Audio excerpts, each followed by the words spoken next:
Assalamualaikum warahmatullahi wabarakatuh. Salam sejahtera, salam sehat untuk kita semua. Semoga juga teman-teman dalam keadaan baik-baik saja, tetap semangat. Dan saya coba bergeser ya, melihat tentang persaingan yang ada di Liga Premier Inggris, di mana semakin seru upaya Arsenal untuk bisa menjauh dari kejaran Manchester City ataupun Aston Villa. Itu kandas di Stadion Emirates. Ya pasti teman-teman sudah mengetahui karena akhir pekan kemarin terjadi duel di Stadion Emirates yang melibatkan dua tim dengan nama besar tentunya. Arsenal sebagai tuan rumah menghadapi Manchester United.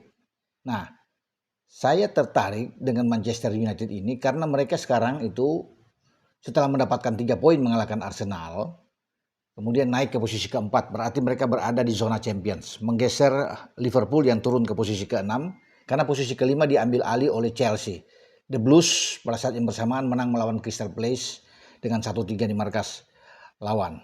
Sosok Michael Carrick, pelatih interim dari MU yang mengisi kekosongan setelah Ruben Amorim keluar, dan kemudian ada pelatih interim lainnya yang masuk, Darren Fletcher, tapi akhirnya manajemen MU ambil dengan Michael Carrick. Ya, menjadi suatu hal yang menarik karena Carrick mungkin saja menjadi pelatih pertama ya yang ada di IPL ketika masuk kemudian langsung berhadapan dengan dua tim kuat yang berada di papan atas, peringkat 1 dan peringkat 2. Sebelum mengalahkan Arsenal dengan 3-2 di Emirates, MU juga di kandang di Old Trafford mengalahkan tim kuat. Ya, seperti Manchester City tetangga mereka, bahkan dengan clean sheet dengan 2-0. Nah, bagi City kan ada di posisi kedua. Kemudian ada Arsenal di posisi pertama.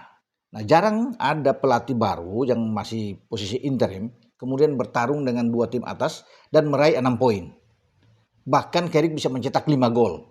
2 gol ke gawang City yang ditangani oleh Pep Guardiola dan 2 gol menghadapi 3 gol menghadapi Arsenal yang Arsenal kita tahu ditangani oleh Mikel Arteta.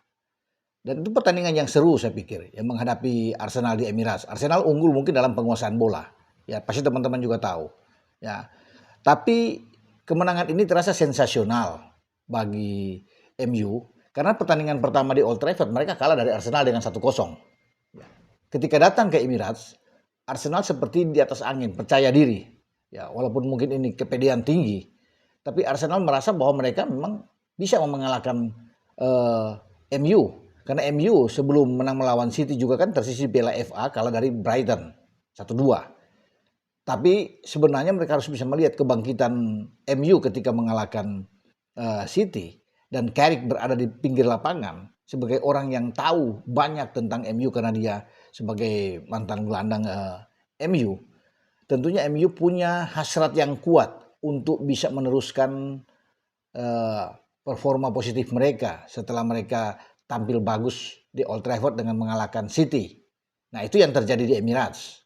Ya, ketika mereka bisa menang, memang tertinggal lewat gol bunuh diri dari Lisandro Martinez, tapi kemudian mereka bisa mencetak gol lewat Bryan Mbeumo, dan apalagi ada gol dari Patrick Dorgu yang sangat baik sekali, ya, yang menghujam dengan kaki kiri itu menembus gawang, membentur mistar sebelum masuk dan gagal bisa diantisipasi oleh Raya.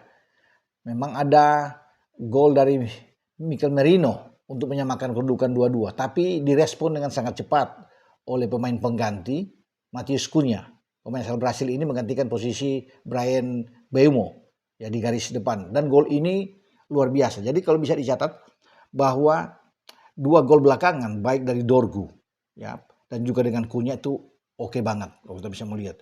Dari luar kotak penalti ada kerjasama di sana termasuk dengan Bruno Fernandes, dan dia mengarahkan bola ke pojok kiri gawang Raya, ya, gawang Arsenal, dan itu mantap golnya. Makanya dia merayakan itu ya Cunha dengan selebrasi yang luar biasa, walaupun mungkin aja saja ada selentingan bahwa akan FA melihat ya tentang selebrasi, ada kata-katanya yang kurang begitu oke dari Cunha ya di layar televisi. Tetapi apapun itu dia sudah merayakan kemenangan yang membuat MU bisa mendapatkan 3 poin karena ini krusial mengalahkan Arsenal yang sulit untuk dikalahkan kalau bermain di Emirates.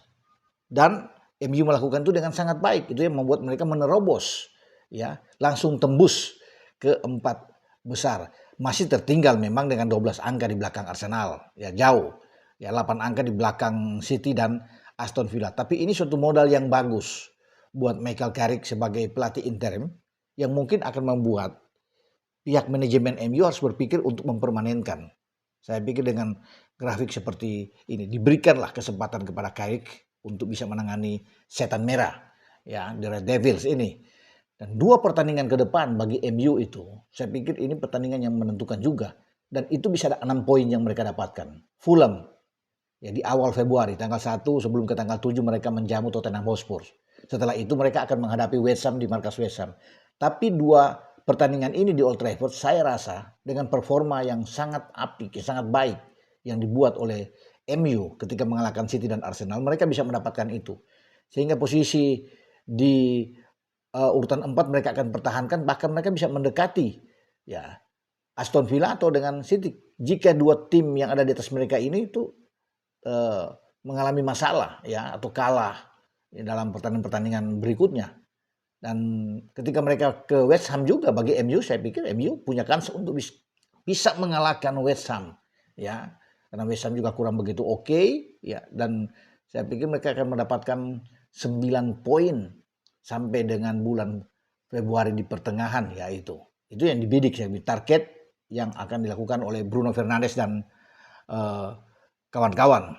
Nah, tinggal Arsenal sekarang ada di atas, tentunya Arsenal dengan kekalahan ini menjadi bahan evaluasi bagi Arteta untuk menghadapi pertandingan selanjutnya karena memang sangat menantang.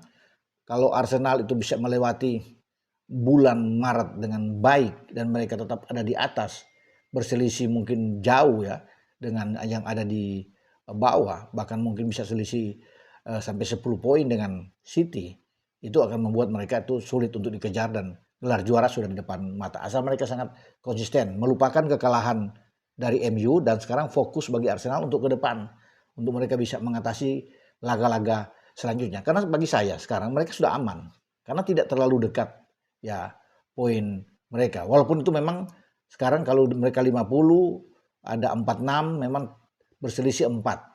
Ya kalau bisa dilihat di sini, ya jangan sampai mereka tergelincir. Kalau Arsenal tergelincir kan bisa dikejar. Tapi kalau mereka bisa menjauh terus dengan konsisten, yang berharap bahwa di bawah mereka itu mengalami masalah juga dengan kekalahan demi kekalahan, maka mereka bisa menjadi juara. Harus lewat di bulan Maret. Kalau mereka ada di atas dengan selisih yang jauh. Tapi kalau ke depan mereka juga mengalami turbulensi Arsenal, sementara City dan si kuda hitam ya Aston Villa itu tampil konsisten dan bagus, bukan tidak mungkin terjadi kudeta di sana. Karena kan 4 poin terasa sangat dekat ini. Makanya saya bilang bagi Arsenal itu harus stabil. Harus konsisten mereka untuk mempertahankan ini, kalau perlu menjauh dari ini dengan harapan di bawah mereka harus kalah. Tapi kalau mereka juga turun, sementara City bagus, ya City bermain tancap gas juga dengan Aston Villa, itu berbahaya bagi posisi Arsenal. Makanya kekalahan kemarin dari MU itu memukul mereka. Seharusnya kalau mereka menangkan, mereka akan menjauh dengan selisih sampai 7 poin. Tapi ketika mereka kalah di kandang, ini pasti akan shock buat mereka untuk pertandingan selanjutnya ke depan. Sementara Liverpool itu turun kan. Nah, tergantung nanti Liverpool akan mengatasi Newcastle United dalam pertandingan berikut, dan pasti bagi tim asuhan Arne Slot mereka harus menang jika ingin tetap ada dalam persaingan bersama dengan Chelsea, bersama dengan MU untuk masuk di zona Champions. Karena saya pikir zona Champions di posisi keempat ini rame diperebutkan antara Liverpool, Chelsea, ya juga dengan MU. Nah, kita akan ikut persaingan rivalitas yang tinggi dari tim-tim yang untuk bisa masuk ke posisi zona Champions ini. Karena setelah itu kan di bawahnya masuk di zona Eropa. Oke, dengan saya Bung Ropan berbicara tentang IPL. Ciao.